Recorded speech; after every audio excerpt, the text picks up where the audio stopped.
So, for those of you who don't know me, my name is Sam. I am the Community Engagement Librarian here. I feel like I know a lot of you. I am the Community Engagement Librarian here at the Barrington Area Library.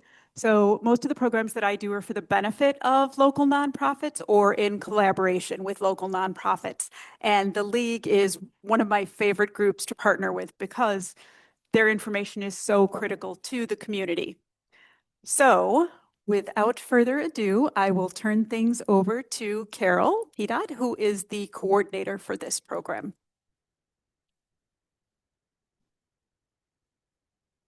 Hello and good morning and happy Valentine's Day. So glad to have you all with us on this lovely holiday.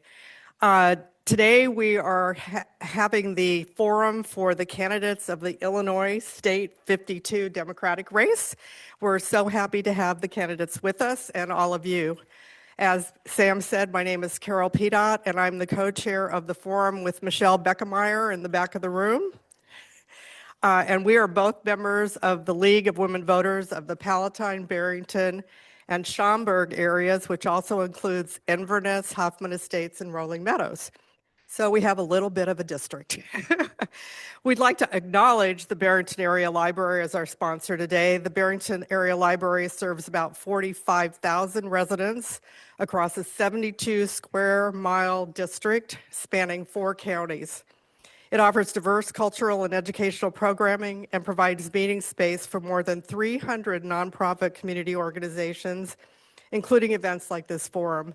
If you want to know more about the Barrington Library, you can find it on their website at balibrary.org. The League of Women Voters is a nonpartisan political organization that neither supports, opposes, or endorses candidates for office.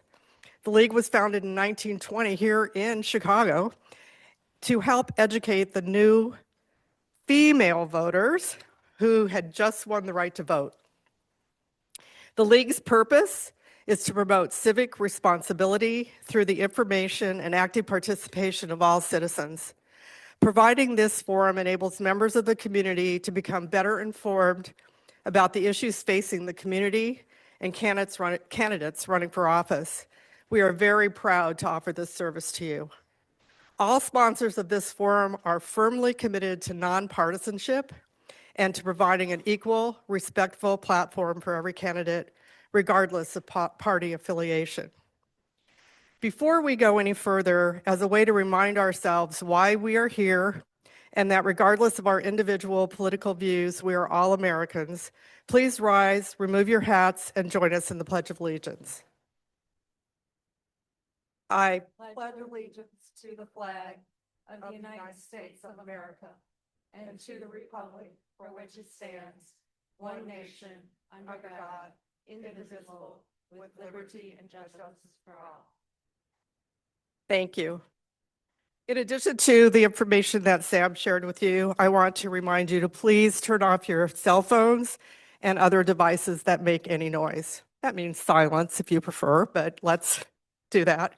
Today's forum, as Sam said, will be recorded for the League of Women Voters and our co-sponsors to use in educating the public. A video of this forum will be available early next week on the League website at lwvpalatinearea.org, on the Barrington website, and on our new League website, vote411.org. The candidates have agreed to the recording. The League of Women Voters claims copyright ownership of all recordings or transcripts produced from this event and reserves the right to publicize this forum. No campaign signs, buttons, or partisan materials are allowed in the room, or images or duplication of the forum may be used by a candidate representative for the campaign.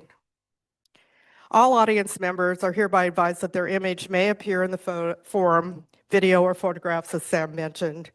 We want to thank all of you for taking the time to attend the forum in order to help us stay within our time limits, and out of respect for the candidates and your fellow attendees, we ask that you hold your applause until the end of the forum. No questions will be taken from the floor. No interruptions, heckling, or other disruptions will be tolerated. I'm very pleased to introduce to you today our forum moderator, Vicki Martin, who is a retired interior designer. That's a hard one. She and her husband, Mark, are longtime residents of Elk Grove Village, where they raised two daughters. She has been active in the community for over 40 years, serving on various boards and committees for Girl Scouting, PTA, Schaumburg Athletic Association, and Conant High School. A past president of the League of Women Voters, Vicki is a former candidate forum chairperson and has been trained as a moderator by the League. Please welcome Vicki.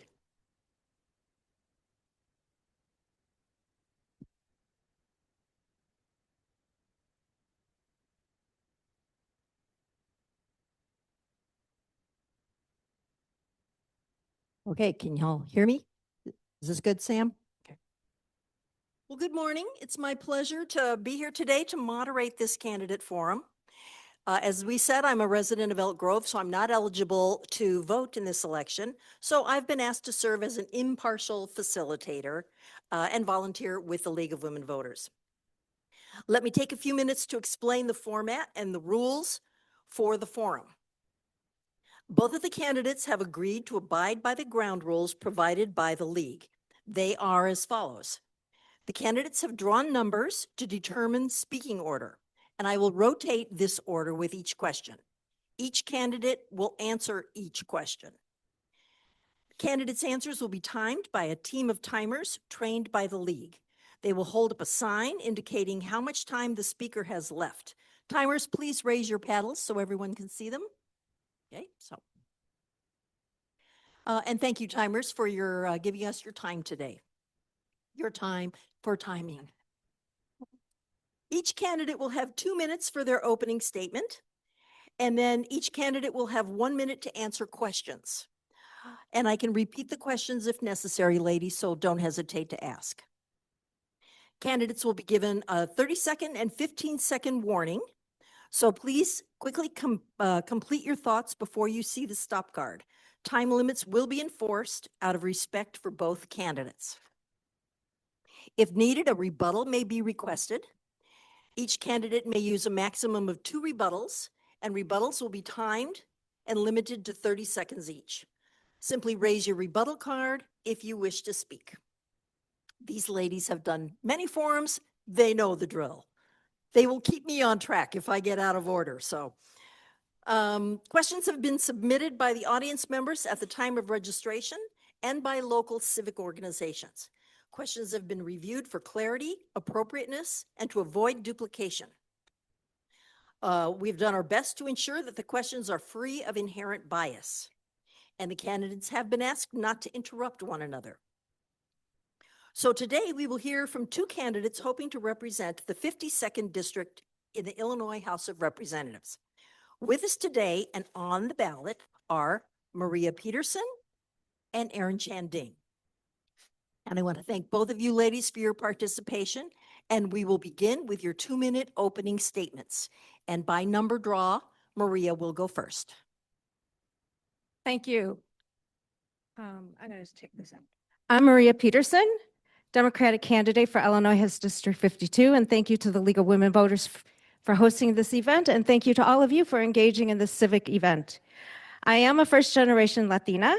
I'm a mom of 3 boys, and I am naturally born an advocate.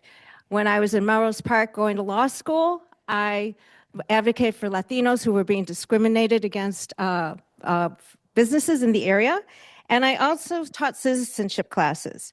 As an attorney with the U.S. Department of Labor, I litigated workplace safety and health violations, including death, and I represented Black lung victims whose benefits were being denied by the coal mining companies. In 1996, my husband and I took the leap from moving from Chicago to North Barrington. And it was in 2018 that we took another leap, or I did, and I ran for the Lake County Board in a double-digit red district. And I came within 661 votes. And then in 2022, I jumped into the arena again and ran against the most powerful Republican servant at that time. And in that race, we came within 385 votes, a race nobody gave me a chance to. Just like this race, that race had lots of endorsements, and I had a few, but it didn't matter. It was the people that counted. And then in 2024, I came within 47 votes. Some will call me a 3-time loser, but I am not. I stand against giants. I've knocked them down. Dan McConkey lost his leadership position as State Senate Minority Leader, and it is my 3 races that have proven that I do the work, I have built the relationships, and I have turned this district from a double-digit red district to purple. Thank you. And now, Erin. Hi, everybody. Happy Valentine's Day, and thank you to the League of Women Voters for hosting this. My name is Erin Chandang. I live right here in South Barrington, and I am running for Illinois State Representative for this 52nd district. So I am a working mom with 2 kids, a high school junior and a 7th grader in middle school who go to public school right here in the district. I'm running to stand against Trump and extremist policies and our Republican incumbent. I'm motivated by being a twice elected school board member.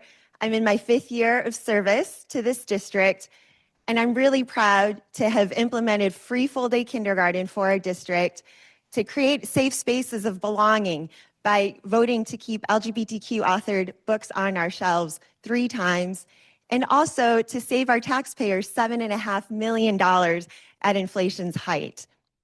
I'm going to continue this fight in Springfield by fighting for high quality public education at every level, a clean energy economy, and an affordable economy that works for all. And so why am I excited this cycle? I'm excited because I believe 2026 is the year that we finally flip this seat blue. Kamala Harris in November 2024 won our 52nd district by nearly 4,000 votes, 3,714 votes. She showed us that this district is not just purple, but going indigo. I believe that the district should have flipped then. There's going to be even more of a chance for us to flip it now. We just need the right Democrat to do it. I'm the only Democrat in this district who has been elected to public office, and I believe I'm the one to do it. All righty. Now, as I mentioned, we're going to alternate who gets to go first. I also want to point out that the ladies decided to be casual today instead of being candidate Peterson and Ms. Chandang. We're using first names. So for the first question, Erin will be the first one to answer. So currently, many municipalities in the area have their own sustainability plans. What legislation do you support or would you propose to create coordinated planning between communities across the state?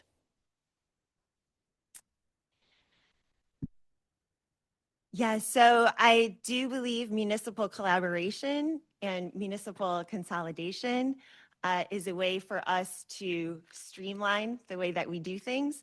I think that tax relief, being out here in the suburbs, is a huge issue for us, and that we need to look at the way that we coordinate. From the school district, we have a buying program, for example, that we just implemented, and we coordinate with other school districts to get the best and most affordable pricing possible. I think that we absolutely need to look at municipal coordination, municipal consolidation, so that we can save taxpayer money when it comes to purchasing and when it comes to tax structure.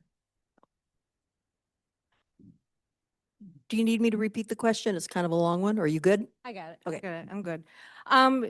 You know, back since 2018, when I ran for the Lake County Board, we had been talking about consolidating or sharing contracts. For example, the little village of Port Barrington actually works with other villages to get grant writing because you have to pay somebody to write your grants. And so little Port Barrington uses another grant writer from another village, and they contract.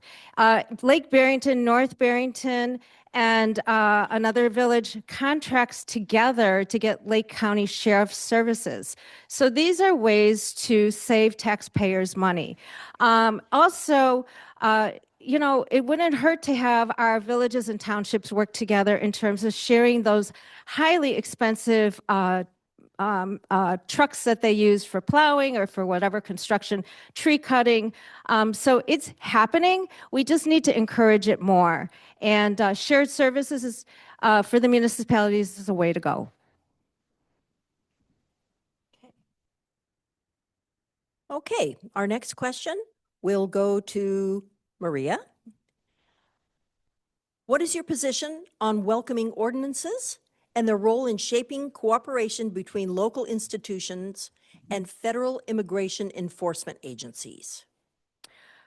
Well, I actually testified in front of, or offered public comment to the Village of Barrington to accept and put into action the welcoming ordinance. And unfortunately, they just did a resolution. They didn't take it into a full account.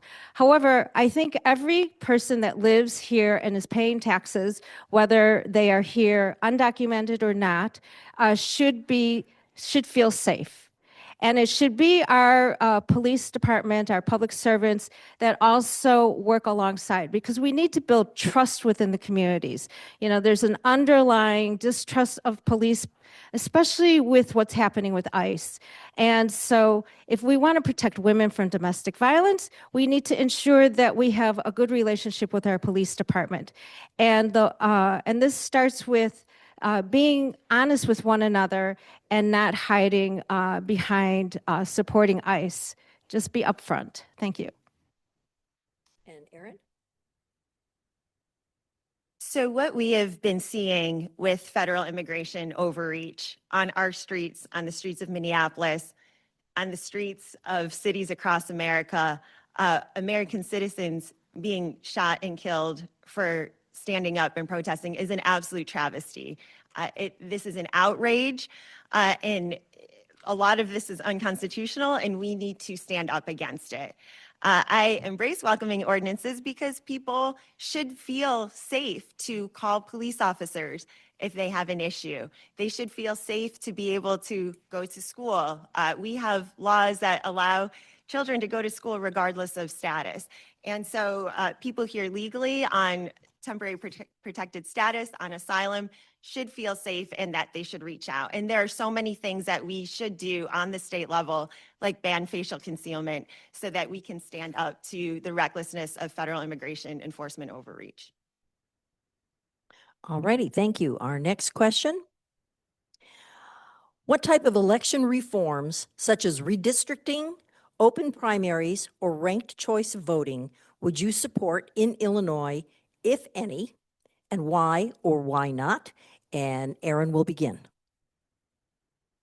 Yeah. So what we've been seeing in terms of the federal administration using, Trump especially, using redistricting as a political tool mid-decade is wrong. I think when we have the support of all 50 states, we should be advocating for and creating independent, nonpartisan redistricting commissions. Right now, our congressional districts are all squiggly lines. Our 52nd district, we have some straight lines, but they get pretty squiggly. And so redistricting should not be a partisan issue. It should not be weaponized. We absolutely need independent redistricting commissions, and I would be in favor of legislation for that. Okay, Maria? Yes. Well, the 52nd district is one of the most gerrymandered districts. It's in 4 counties. The village of Libertyville is actually in 3 House districts. Barrington is in 2. And it really makes it difficult to be able to advocate for one village specifically or for an area. With regard to ranked choice voting, we saw how that worked successfully in New York. The will of the people spoke with how they voted. And we've even experimented here in Barrington just through examples of how ranked choice voting works. And that way, the best candidate comes out by selection, ranking the person who's the best to serve. And then lastly, it's disappointing to see that yesterday that that Darren LaHood and whoever else was looking at redistricting here, that they just decided to put it to the side, that it wasn't worth their efforts. And, you know, good work takes hard work. Thank you, Maria. And your next question. What policies would you support to improve Illinois' economic competitiveness and population trends? Well, Illinois is the 5th largest economic engine here in the United States. We are the center of the country. We have the Lake Michigan. We are the cross center for rail. We are the cross center for trucks and commerce. With regard to creating jobs, and it's a shame that ICE has come and scared the Latino community so much, because the Latino community is the community that has been the economic engine of Illinois. So like it or not, it's true, because it's all the way from Waukegan all the way down south to East St. Louis, where Latinos have propelled the economy. And so I would say that we need to continue to work with our different communities. We need to continue to boost our businesses. Here in Lake County, we continue to get more and more businesses, but we need to make sure that's spread across Illinois. Thank you. Erin? We've seen businesses leave Illinois, unfortunately, because of the environment, a business environment here that maybe is not the greatest to business owners. I think to counter that, we need to grow our small business in order to grow our middle class. Small business tax credits are something that we should be expanding and also advocating for. Child tax credits so that parents don't have to choose between career and childcare. We need to connect clean energy to growing business. For example, I've been endorsed by the Illinois AFL-CIO overwhelmingly by our unions, by iron workers, by operating engineers. And these jobs, these middle-class jobs, benefit from clean energy from wind farms. And I think we need to look at building more of them and coupling jobs with clean energy. All righty, Erin, you'll take the next question first. And that question is, what role should the state of Illinois play if federal education programs or oversight change, especially in areas such as civil rights, special education funding, and data collection? So what we are seeing nationally is an assault on our Department of Education and a gutting of the Department of Education. We need to fight across our school districts in Illinois for the federal funding for which we've been allocated. In Barrington 220, we get about 3% of our funding from the federal government. It doesn't sound like a lot, but that's more than $5 million. And those are IDA grants that go to special education. That's title funding. And we absolutely need to fight for that funding. With regard to equity in education, we need to continue to fully fund evidence-based funding. We have been funding it at $350 million. It dropped to $300 million. I think ideally it could go to as much as $500 million, and to go along with evidence-based funding so that every student can have an equitable education. We need to make sure we're fully funding our mandated categoricals that reimburse transportation services. Our district, for example, lost $400,000 in reimbursements, and that's untenable. Maria, same question. Could you repeat that, please? Yes. What role should the state of Illinois play if federal education programs or oversight change, especially in areas such as civil rights, special education funding, and data collection? As the mother of a deaf son, when the federal administration cut back education funding on special needs children, that really hit home, because it's not just deaf children, it's blind children, it's children with cerebral palsy. It's shutting out a whole community of people that deserve as much respect as any able-bodied person. And here in Illinois, I am grateful that we have special schools such as Illinois School for the Deaf and the Illinois School for the Blind, and that in Barrington that they are able to mainstream these children.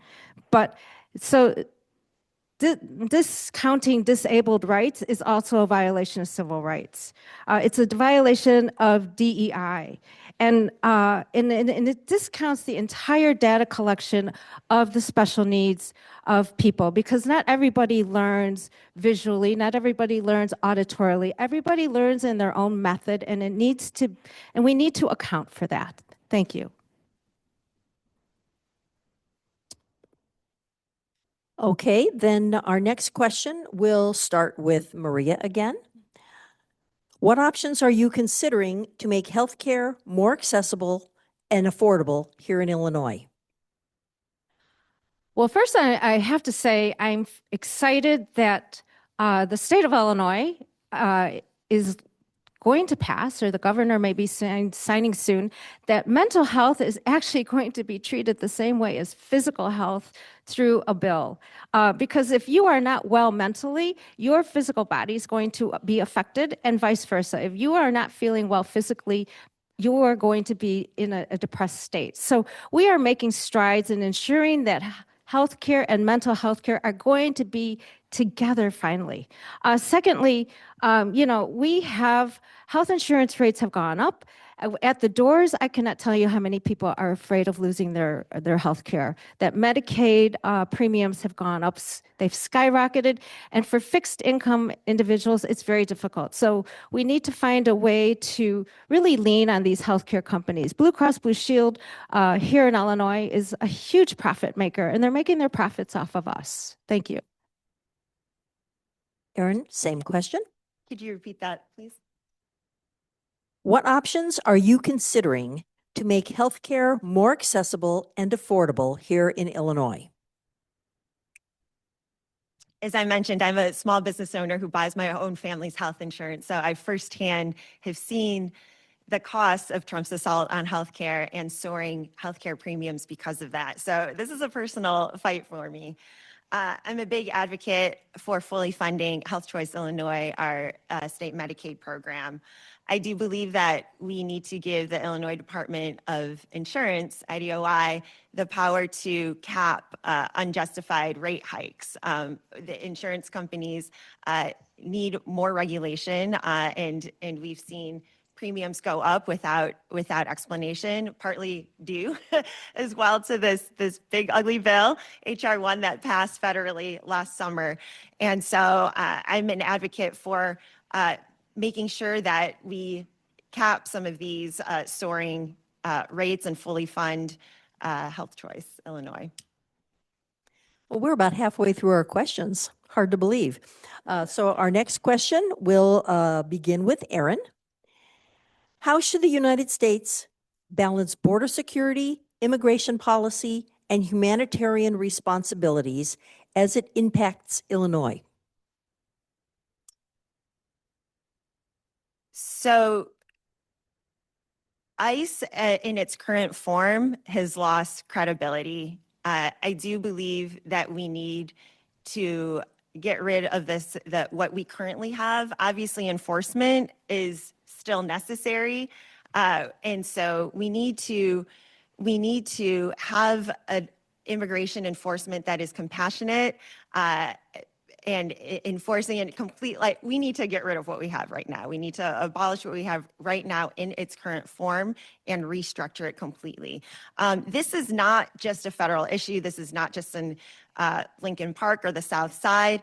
We had in the fall, a couple of blocks from one of our elementary schools in our districts, ICE raids, CBP detentions, and our families were justifiably very, very concerned and freaked out. We sent extra administration there for support and also transportation options for our kids. And so we need to make sure we're resourcing our families and assisting with primary and secondary trauma as well. Maria, same question. Repeat it, please. Okay. How should the United States balance border security, immigration policy, and humanitarian responsibilities as it impacts Illinois? So I'm going to start with immigration policy because we have, the federal government has kicked the can down so long with regard to immigration policy. It's been known that there have been many, many undocumented people coming in from all over, not just Mexico, not just south of the border, but from all over. And it was the federal government's obligation to issue parole, which parole is basically giving the paperwork necessary to work here legally. So people are paying taxes and they're not going to get Social Security for this. And so we need to look at immigration reform big time. And it was that close until Trump said, don't do it.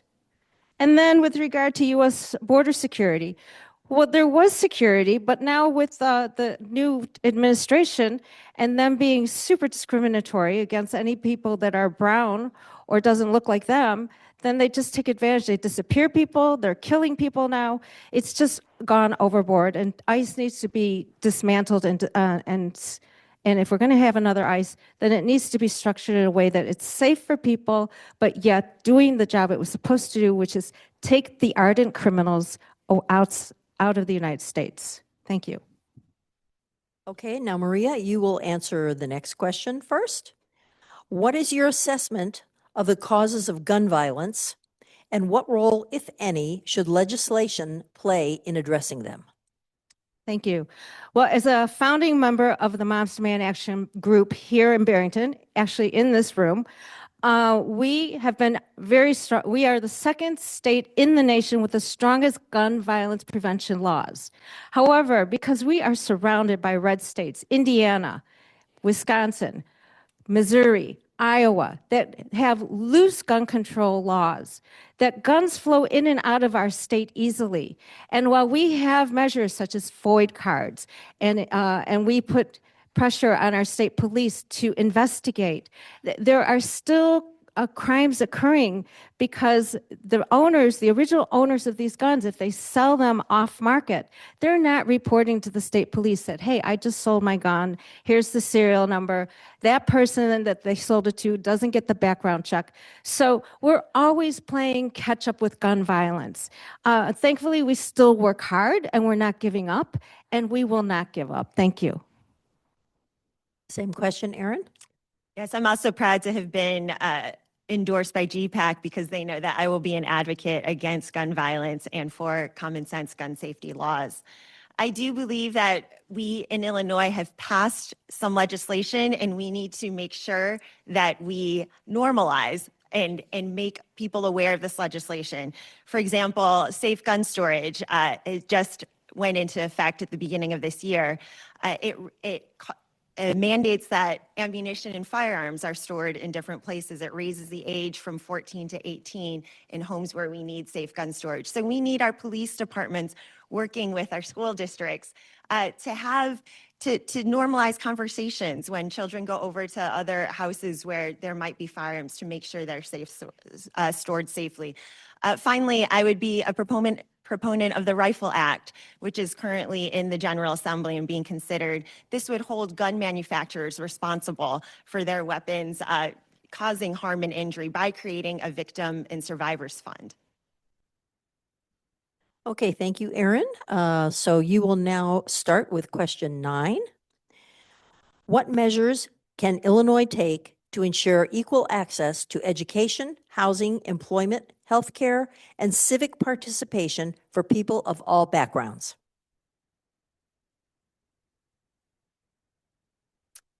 Did you repeat that list? Yeah. What measures can Illinois take to ensure equal access to education, housing, employment, healthcare, and civic participation for people of all backgrounds? Well, fortunately, we do operate under the Illinois Human Rights Act, which does allow for equity and access for people regardless of their race, regardless of their gender, regardless of their sexual orientation or gender identity. And so we do have laws, and at the school district level, we make accommodations for people, and we do not bar education, we do not bar participation and access to our school facilities and to facilities across Illinois based on these things. I think we need to make sure that we're enforcing the strong laws that Illinois already has with regard to equity.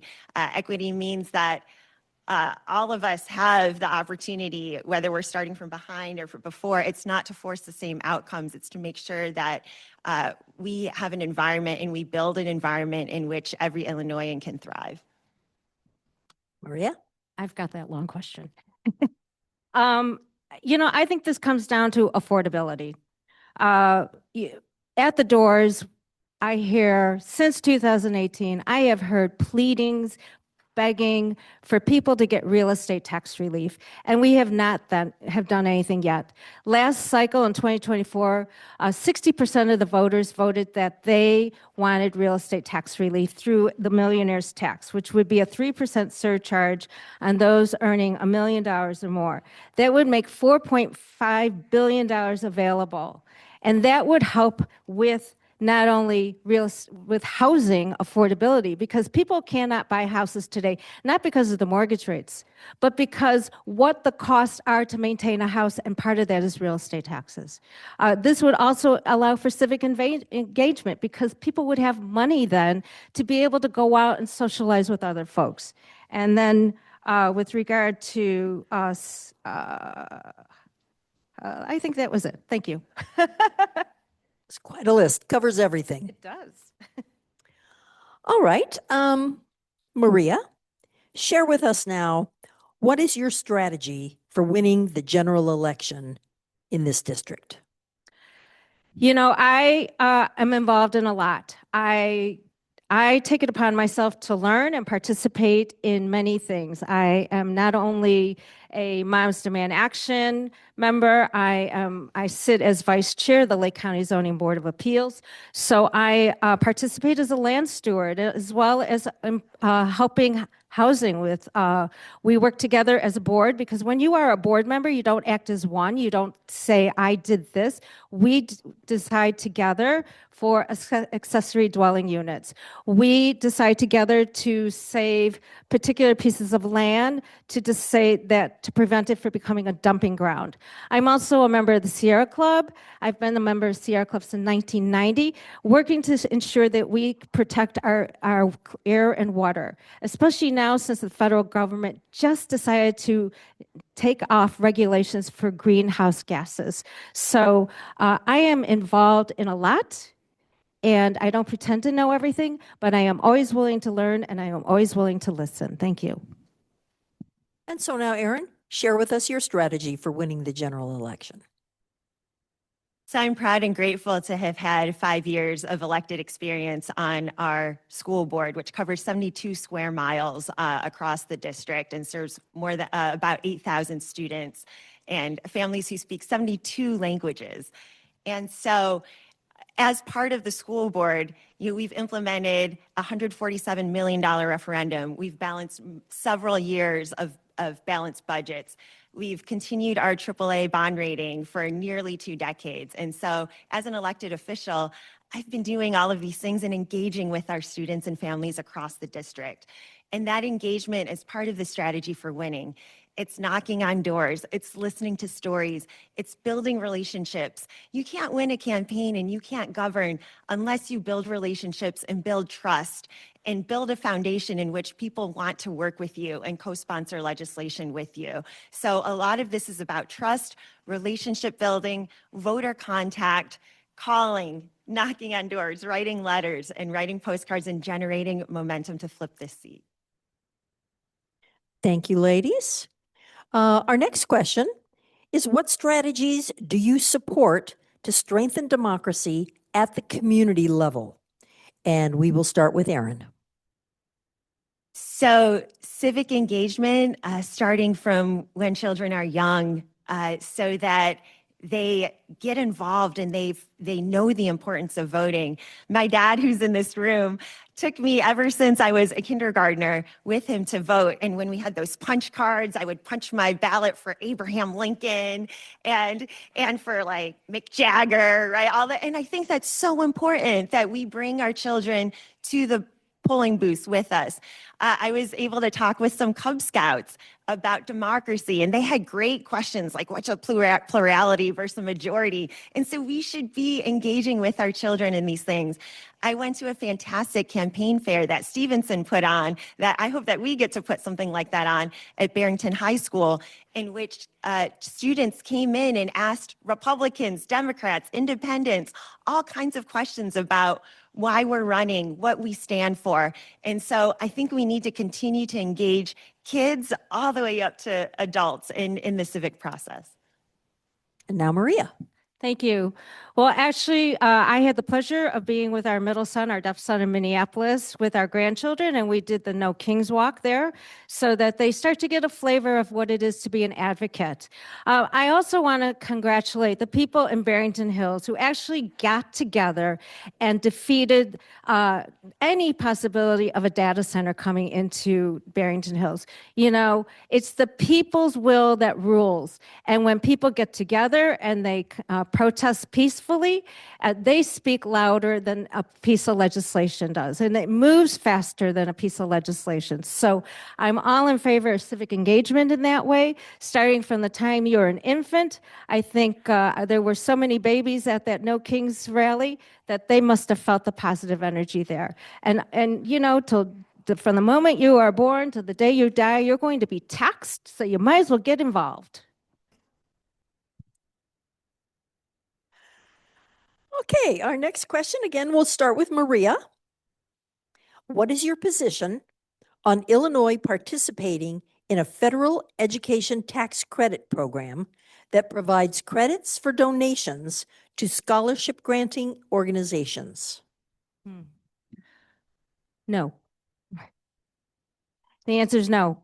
We just got through the sunsetting of the Illinois voucher program, which on paper looks really pretty. That, oh, if you donate money, you'll get a tax credit. And the problem with these school vouchers is that there is no oversight.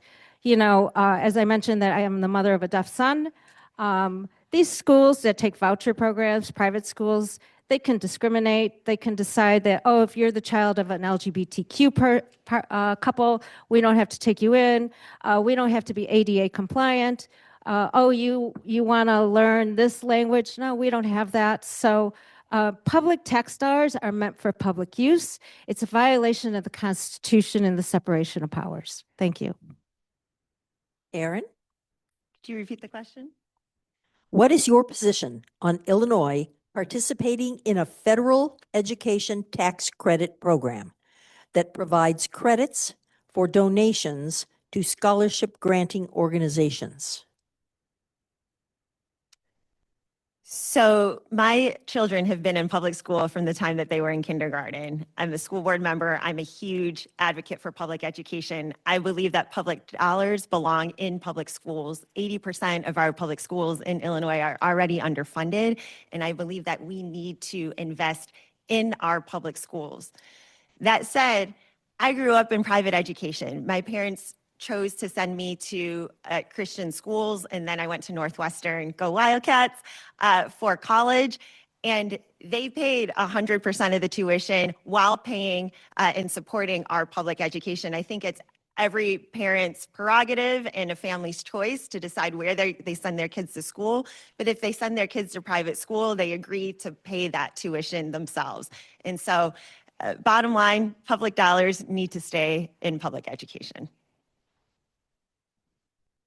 All right, Aaron, how should policymakers address the electricity and water demands of data centers while supporting local communities and environmental sustainability?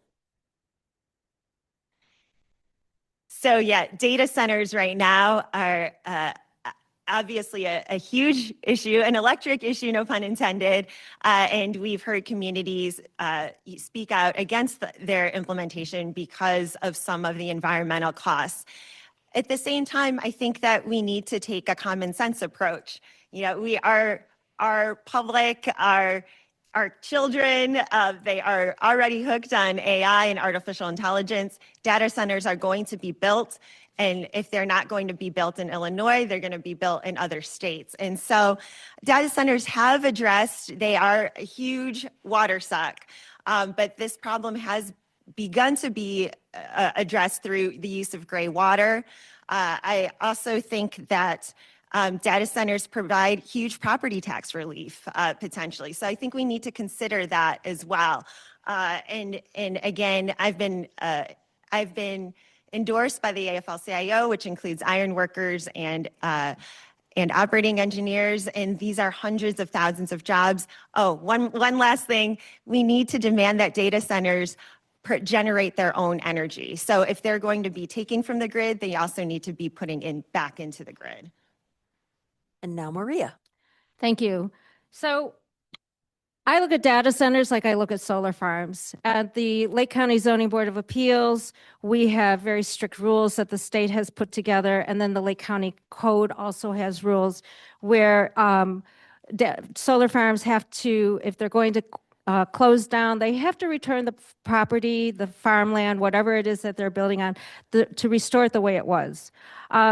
Just recently introduced was a bill called Beyonce, and it is called Bring Your Own New Clean Capacity and Energy. So it basically is asking data centers to power their operations with new locally deliverable renewable energy and battery storage. So essentially, it's like, okay, data centers, you're coming in, we want you to be here. However, you're going to have to figure out how to make it use renewable energy, and you're going to have to pay for it yourself. And you're also going to have battery storage, because we cannot continue to put a straw in Lake Michigan and suck out the water just so that you could have a data center. And one last thing, data centers provide jobs big time at the building portion of it, but inside those actual buildings are only like 5 or 6 people. So they really don't create jobs after the fact. All right, our next question is, do you see government budget problems as primarily a revenue problem or a spending problem? And what would you do to address this if elected? And we'll start with Maria. Okay. So we have a real estate tax problem. People are being real estate taxed out of their homes. And when people are paying $30,000, $40,000 for their home property taxes, even $9,000 for their property taxes, that's a problem. And a lot of that money is going towards public schools. And so we need to figure out how we're going to reorganize our revenue.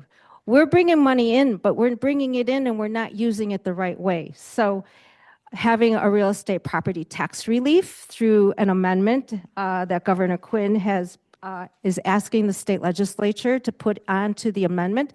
As I mentioned before, 60% of voters said yes to the advisory referendum. But if people really want tax relief, they need to go to their legislators today and say, we want this on the ballot. We want an amendment on our Constitution, because it's not going to happen without a constitutional amendment. Thank you. Same question, Aaron. Could you repeat that, please? Certainly. Do you see government budget problems as primarily a revenue problem or a spending problem? What would you do to address this if elected? So with regard to the budget, I do believe the approach that Governor Pritzker's taken over the last 7 years, it's largely prudent. We've passed balanced, sustainable budgets that are investing in critical services such as education, social welfare, local infrastructure, and we're starting to focus on how we can reduce our pension debts, so for long-term financial health.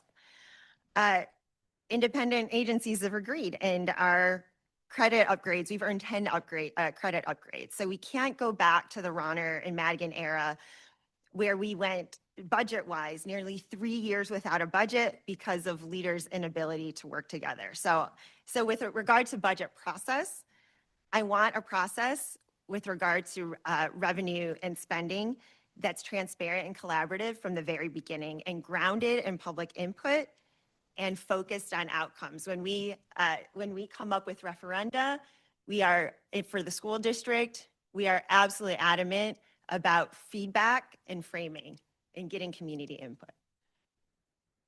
All right, this is going to be our final question. What role should immigration status play in any, if any, in determining eligibility for Illinois state-funded programs? Please explain your reasoning. And Aaron will go first. So we do, thanks to the advocacy of ICER Action, that Illinois the Illinois Coalition for Immigrants and Refugees, which has endorsed me as well to stand up for to ICE overreach. We do have line item in our budget for immigrant services. I would continue to support this line item because we are one of the most welcoming states in the country, and we should continue to do that, to welcome people. My parents are immigrants from Hong Kong.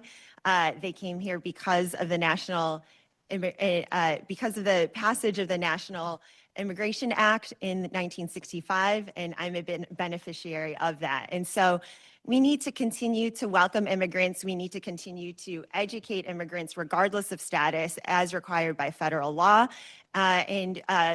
Immigrants, regardless of status, also pay taxes and deserve services, especially health services. Same question, Maria. Repeat it. Okay. What role should immigration status play, if any, in determining eligibility for Illinois state-funded programs? Please explain your reasoning. Well, first and foremost, when immigrants arrive here in Illinois, they need housing, they need health care, they need education. Those are the fundamental Maslow hierarchy of needs. And so to deny someone that is really to be inhumane. These people are looking to work, and they do work, whether they're house cleaners, dry cleaning people, landscapers. They're doing something to help our economy. They're doing something to help our lives become better. So the least that we can do is provide housing. Single room occupancy only sometimes. The least we can do is make sure that they're vaccinated so that they're healthy and we're all healthy. The least we can do is make sure that they're fed and that their children are going to school. Because when people are occupied and busy and engaged with other people, there's less crime, there's happy people, there's community. Thank you. And Aaron? I answered that one. Oh, I'm sorry. You could give me more I got time, so but I busy want to be listening. fair. Okay. All righty. All right, so then we have, it's time for your closing statements. And Maria will go first. I get to go first? Okay. Yes. All right, very well. Well, we are all fighting for democracy. It's a given. Everything other than hearing about real estate taxes at the door, health insurance at the door, it's democracy. But I want to leave you with this. I show up. I give you my maximum effort. I follow the process and look for better ways. I stick to my principles of honesty, integrity, and ethics. And I do what lights me up and gives me value. And that is to be your eyes, ears, and voice in Springfield and here at home. Thank you. And Aaron? Because it's a closing statement, I'll stand up. That's all right. It's up to you. So again, I am so excited for this primary. I'm excited for this election year. I do believe that this is the year that we finally flip this seat blue and get real representation, respectful representation, and kind representation for this seat.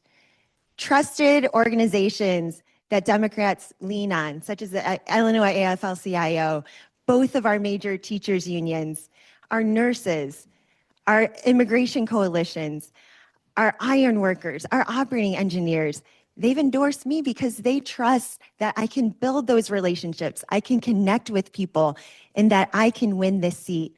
I'm the only one in this Democratic primary who has had experience winning elections in our very purple going indigo district, and I believe I'm the strongest Democrat to flip this seat and finally get us real, respectful representation. Thank you. Well, thank you, candidates. I have to say, I don't envy the voters of this district. They're going to have a very difficult choice between two outstanding women. Thank you for participating today, and let me turn the mic back over to Carol.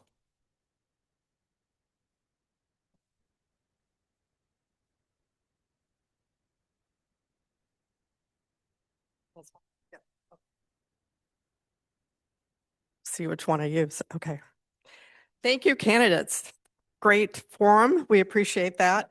Wanted to let you know that the video will be available shortly after this forum. For those who registered for the forum, you will get an email letting you know that the video is available. Otherwise, you can check the league website at lwvpalatinearea.org. Whew, I remembered. Okay. On behalf of the League of Women Voters and Barrington Library, thank you all for coming. We want to extend our sincerest thanks to Sam for helping us get this all together and for doing the video, and to the library staff for setting everything up for us.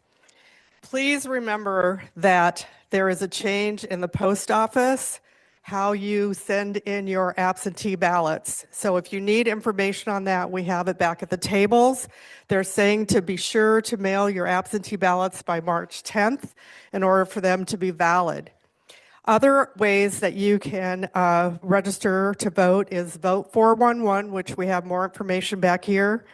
You can find out where to vote. You can find out your regular polling place and who is on your ballot. If you haven't already gotten your card for Vote 411, they're back on the table. There's a great QR code that I know we're all becoming loving to our QR codes, right? So please practice in our democracy and encourage your friends and neighbors to practice in our democracy by casting your vote. Your vote is your voice. Thank you so much for being here. And one more thing. Only because this applied to my children. If you know any 17-year-olds who will turn 18 before the general, they are entitled to vote in this primary. So make sure they get registered also. Thank you.